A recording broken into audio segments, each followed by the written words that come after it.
Hey, it's Chris, Liege Games. Monday morning, Hotness quarterback. Let's do this. Best roundup board games on the internet. Right? Maybe? Not the fanciest, but hope you enjoy it either way. So, what's been going on the last 2 weeks? Hotness has definitely changed up a bit. There's been a few rumblings elsewhere. Let's do this. So first up, let's talk about the big one. And this is going to play in with sort of what's on the Hotness on Board Game Geek right now, but this is also sort of its separate own thing. The Spiel des Jahres have announced their award nominees for 2021. And as always, it brings a little bit of uproar when they actually announce their nominations. And that's on both sides of things. You see people complaining about the fact that these aren't the games that they would have chosen and these don't fit the right categories. And let's be very clear. If you're not familiar with these, this is a German board game award that's been going on for like 40 years. So they have picked out some classics over the years. However, this is also not a niche within a niche within a niche award either. This is a broad-based family appeal style award. And so the categories reflect that. They also have the Kennerspiel, which is the expert level. Again, not for, on Mars in that sense. It's not going that deep. This is still a family-ish advanced level for that. And then they have the Kinderspiel, which is more of the kid side of things. So we'll stick with the Spiel right now. And the three nominees were The Adventures of Robinhood, MicroMacro Crime City, and Zombie Teenz Evolution. Now, I can personally only speak to one of these. I own Zombie Teenz Evolution, so let's start there for a second. Just a brief second. This is the sequel to Zombie Kids Evolution. It's always a great day when I forget the lighting. This is the sequel / standalone expansion for Zombie Kids Evolution.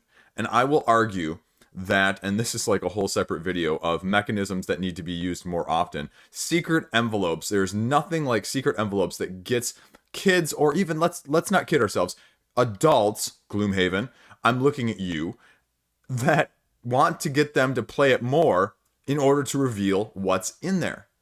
I am at 70 plus plays of the original Zombie Kids Evolution because the challenges and the kids want to get all the stickers on there.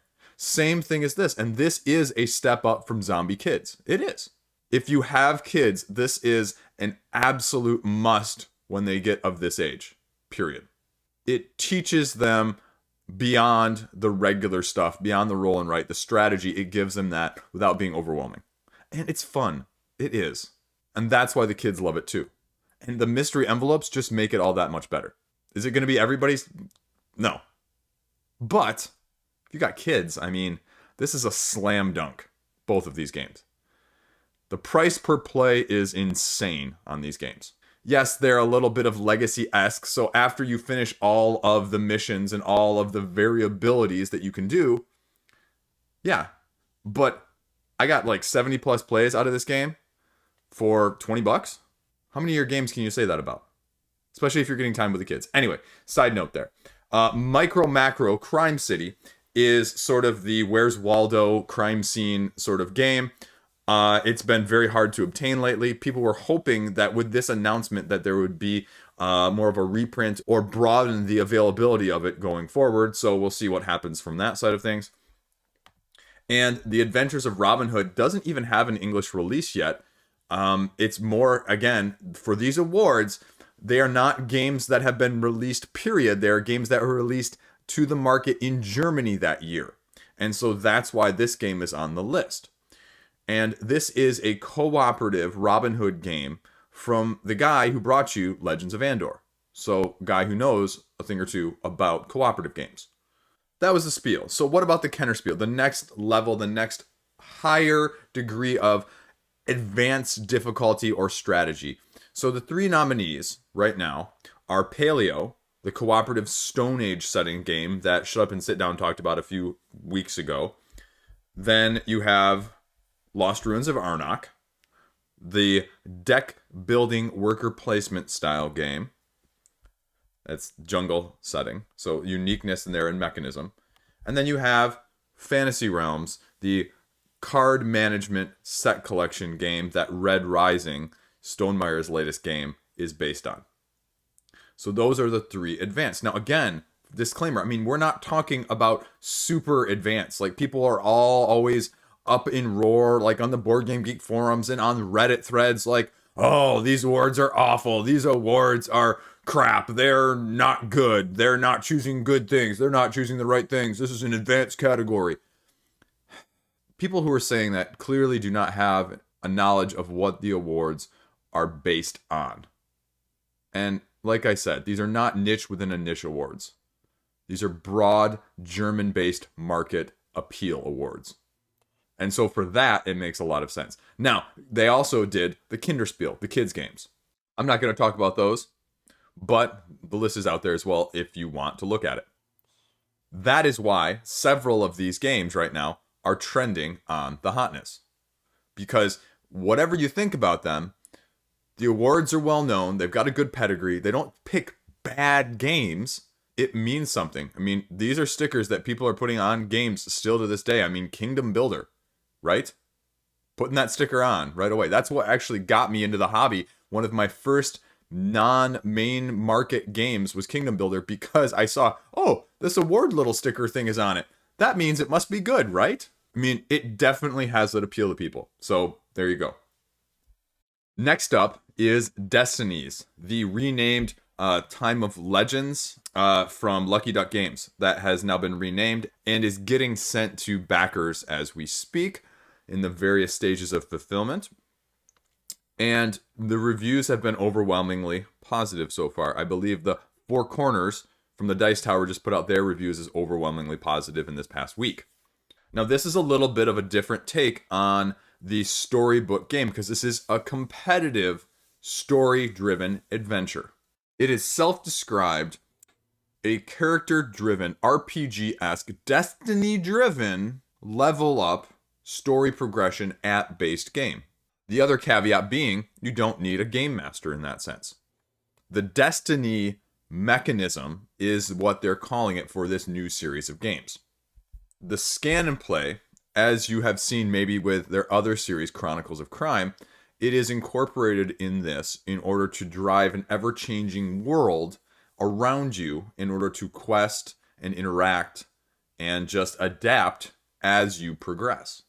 So meaningful, in fact, that the choices that you make at these locations impact it later and forever on. And so you can see then the appeal. And I believe the biggest question from the Kickstarter when it launched, when it funded, was how well is this going to be an application rather than in theory? And so far, like I said, the reviews are overwhelmingly positive. I'll be getting a review copy here, in the next week or two, so hopefully I can give you some of my own direct thoughts on that as well. But that is why it's on the Hotness. And as a side note, FYI, you can order the game, and I think it's 3 expansions, pre-order on Lucky Duck Games website right now. Next up on the Hotness, the Goonies. I mean, who'd think we'd be talking about the Goonies again, right? Anyway, the Goonies, a new adventure game, the Goonies Never Say Die, has been announced. A movie from the 1980s is making a resurgence because they have taken it now and made it a 1v all.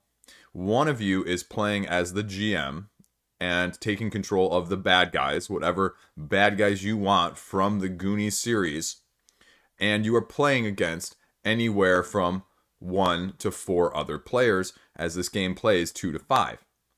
You are going to be going down into the caverns trying to explore and find said riches, or never escape to see the light of day again.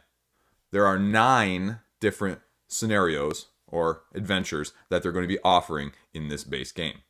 We don't really have any mechanisms that are known, but I mean, it looks, at least on surface glance, to have some sort of crawling mechanism, some sort of fighting mechanism. As you can see that each of these standees has health points in the upper corner. You've got skull and bones on the dice.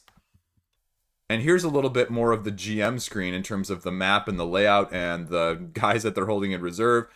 And you can see a little bit even of the turn breakdown there of how the GM, is taking their turn. I am a fan of 1v-alls, but again, the tricky part is balancing, right? So that the GM, the 1, doesn't have to feel like they're reserving things and they can go all out. And so that it's also not too easy, and it's not too easy on the player side, so they can just stomp all over the bad guy as well. So, I mean, from a retail perspective, we'll kind of see how that's handled. Now here again, you can see what one of the characters looks like. And so they have their own health, they have their own wishes, 3 different stats that you're going to be using and rolling from, and there you go. So a little bit of information leaking out, but again, how is it going to be? How is it going to scale at the various player counts? We'll have to kind of wait and see. Next up, the Red Cathedral. Why is the Red Cathedral on there? Because invariably, almost every time I do one of these videos, Shut Up and Sit Down has a review that comes out, and this was the game that they talked about this past week. This is a 1 to 4 player Euro-style mechanism game where you are going up scaffolds and building the Red Cathedral in the autumn in Moscow and trying to do it before the winter sets in for the Tsar. You are completing it section by section through one of your 3 various actions. Did I mention it also uses a roundel? So that's why it's on the Hotness. It's ranked just under 1,000. It's got a very respectable 8.0 overall rating. That's why it's all of a sudden on the hot list. Now, next up on the list is Sleeping Gods. Now, this is no newcomer to the list by any means, but the reason it's on the list this week is a little bit different than in the past. No Pun Included came out and said it's probably one of the best narrative storytelling games ever. Like we just talked about, several of these channels have a very strong following, very strong influence on the industry as a whole, and they are one of them. And so just by the fact that they mention it in a positive manner, you see that it gets on the Hotness, or stays on the Hotness, depending on how you feel about that. And this is, in case you weren't familiar, the Red Raven narrative, campaign-esque, story-driven, exploring the sea style of game from Ryan Laukat. I'm not going to go into any more detail. There's plenty of information out there. I've talked about it before, but that is why Sleeping Gods is on the list this week. Now, again, Oath is back on the list. Leader Games in process of fulfillment, especially in the US right now. So that is why it's sticking on the Hotness, and you'll probably see it more on the Hotness in the next couple weeks just because people are getting it, reviewing it, clicking on it from that side of things.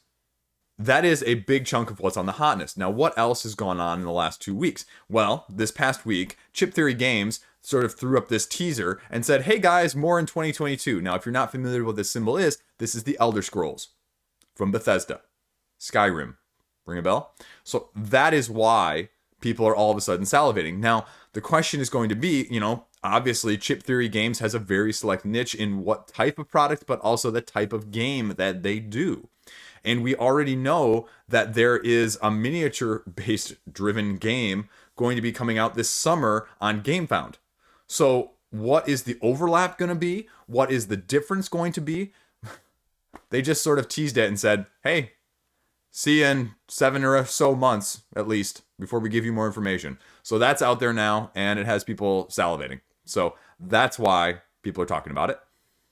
Doesn't have a Board Game Geek page yet, though, so that's why you don't see it on the Hotness.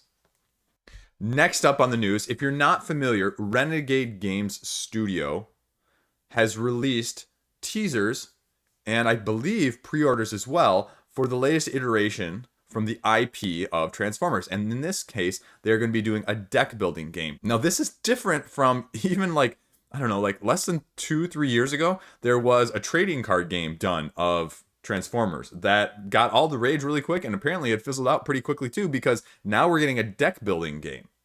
And fortunately or unfortunately, depending on how you feel, you are taking the role of the Autobots. You don't get to play as the Decepticons, apparently. So I'm a little bummed there, but you're traveling the galaxy, trying to find artifacts, trying to defeat the Decepticons, and trying to find allies along the way. Now, in order to quench my disappointment, they do say that that is what the core entails. There are going to be playable Decepticons coming along the way, as the Board Game Geek page says. Now, they also say, this is the other interesting aspect, is you can play it cooperatively or competitively. So imagine playing Aeon's End competitively, right? Is it going to be true, head-to-head? Or is it going to be a la, sort of semi-co-op like Marvel Legendary, right? Like, okay, it's, whoever gets the most points at the end, that's not really. So I hope it's not like that, at least. Now, the interesting thing on this one, before we close out on it, is they actually linked to the rulebook. The rulebook is up if you want to check it out. The other interesting thing is, just like with, I think, one of their other ones, they did the Power Rangers IP like last year with the deck building game. Both very expandable, potentially, depending on how well they do. But this rulebook is already out, and they're coming with the pre-orders with promo packs. And again, it's like Kickstarter exclusives, only at least Kickstarter exclusives are a little bit easier to buy in the secondary market, even if you're paying a price up. Sometimes these are harder to obtain if they are only available at pre-order, depending on how many people pre-order. So you can check out, though, the rule book right now, and it's a 20-page rule book. Now, just give you a brief glimpse synopsis of this. You are constantly having to decide or choose between battling Decepticons or acquiring more cards. And as you get more cards, stronger Decepticons are going to challenge you. And you can see this 4x3 matrix, as they call it right here. And you're going to be apparently like moving around on it. And that is then the card, if there is a card there that is face down, that you have the ability to buy. Now, what it appears is you have a certain number of moving around the grid per turn, and you can search the area or buy, depending on whether or not you want it. You're not automatically like buying a card blindly, because I think that would really turn people off. But that is the basic gist of it, of terms of what you're going to be knowing already of how it's different than other deck building games out there, because the market being much more fluid, but also unknown fluid, as opposed to a little more static or known. So if that interests you, go check out this rulebook. It's in the files section, or it's linked in the forums, and you get a glimpse of it yourself to know whether or not you'd like it. So, like I said, pre-orders are up on Renegade Studios right now, so if it's of interest to you, go check it out. Now we're going to hop over to the Stonemaier Games website here, because Jamie announced that they are in the process of creating a big box with organizer for all of the Wingspan content. Now, interestingly enough here, if you catch that, it says past, present, and future. So clearly they have a few more things in store for all you Wingspanners out there. So there's no gameplay content with it, so you're not missing out on anything if you don't get it, but it will hold sleeved and unsleeved, it looks like. So he shows some prototypes. He shows even that it can hold neoprene mats, goal mat, 1100 unsleeved, or 450 with the thick, or 850 with the thin. So it gives you the dimensions, plastic trays. You can see a little bit of everything right there. So, not sure how many of you out there are huge Wingspanners, but if you are, help might be on the way for organization, if you enjoy spending money on that type of thing. I know some people really do, and some people say, nah, you know what, I'll jerry-rig it myself. So, there you go.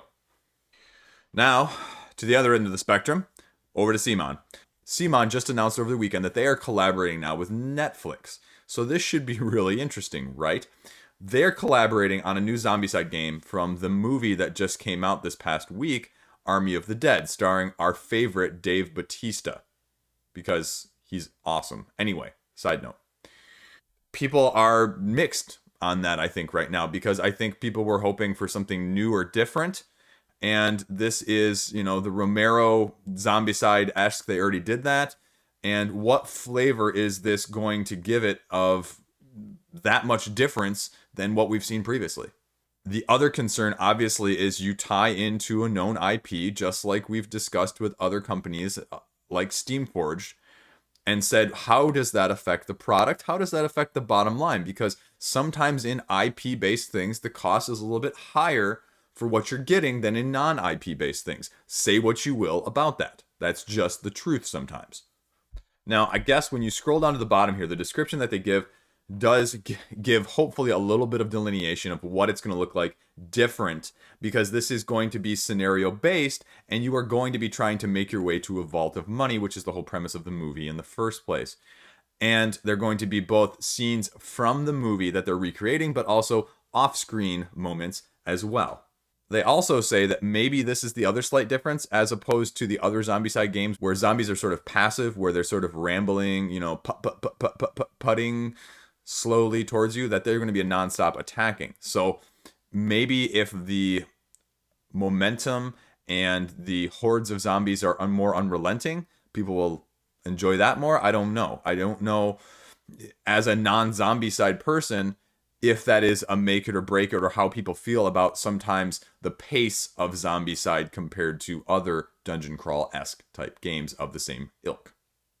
But again, it's of note, and the question is going to be, where does that fall in terms of their next, you know, Kickstarter runs? Because as I'm aware that there was not one announced yet post Marvel United. So is this going to be it? Is this just special timing because the day the movie dropped? Is it a little bit of both? Wait and see.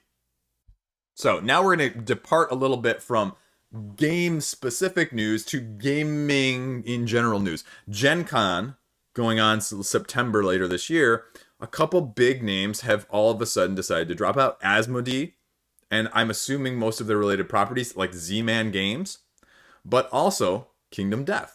They are slowly trickling down. And then the question is going to be, I think, is what is this convention going to look like physically then? And how different is it going to be than in the years past? Because the fear, I think, when I saw some of this over the weekend, the end of the week, was, is this going to be sort of a domino effect?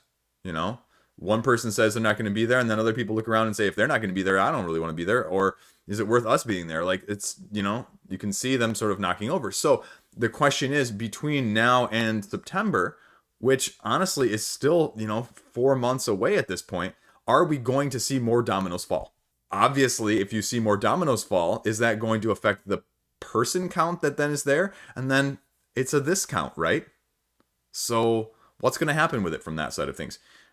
People are very split on going to conventions right now as well. Like, okay, vaccinations, a whole thing with the masks, all those announcements. Like, people still are on very, you know, divided sides in terms of, yes, I'm going to attend, or no, I'm not going to. And, you know, that's fine. But it's going to be interesting to see how losing some of these physical presences is going to affect people's decisions to go or not to go as well. So that's why I'm mentioning it. Okay, that's it. That is your news roundup. A little bit of tidbits, a little bit of this, a little bit of that. Hope it was interesting. Hope it was entertaining. As always, thanks for checking it out. Thanks for being around. Have a great week. Let me know what else is going on, what else you want to see talked about. Hopefully going to have a review or two out this week. Tomorrow I will have my thoughts in a video form of Heroes Quests of Sorcato that is launching on Kickstarter. And later this week, this is the one you've been waiting for. I am getting a prototype of The Witcher. Lucas, the designer, reached out over Board Game Geek last week and said, hey, would you be interested in doing an online tabletop simulator demo with me? I ended up doing a tabletop simulator demo with myself and Mike from King of Average.